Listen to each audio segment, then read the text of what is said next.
जानकारी के लिए, तमाम ये सीधी तस्वीरें हमें दिखाने के लिए। चलिए खबरों में आगे बढ़ते हैं। देश के अलग अलग जगहों के बाद अब रीवा में भी कॉकरोच पार्टी का असर देखने को मिल रहा है।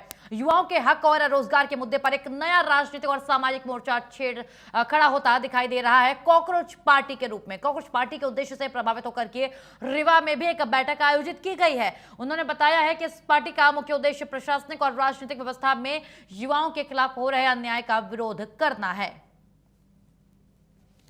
तो कॉकरोच पार्टी जो चर्चा में आई, रातों रात इसने सभी देश के सभी पार्टियों के फॉलोअर्स को पीछे छोड़ते हुए कुल 26 मिलियन फॉलोअर का रिकॉर्ड बना लिया था। और इसी का असर रीवा में होता दिखाई दे रहा है, जहां युवाओं के हक में रोजगार के मुद्दे को उठाते हुए लोगों ने पार्टी बनाई है और बैठकें की है। और cockroach Janata party of India में आपका स्वागत है, ऐसा करके इन्होंने बैनर भी लगाया है। और लगातार देश में चर्चा का विषय बनी हुई है कॉकरोच पार्टी। ये कॉकरोच पार्टी इस देश के युवाओं को, जो चीफ जस्टिस ऑफ इंडिया ने संज्ञा दिया है कॉकरोच का, उसके आक्रोश का परिणाम है। इस देश का युवा काफी समय से परेशान, प्रताड़ित है।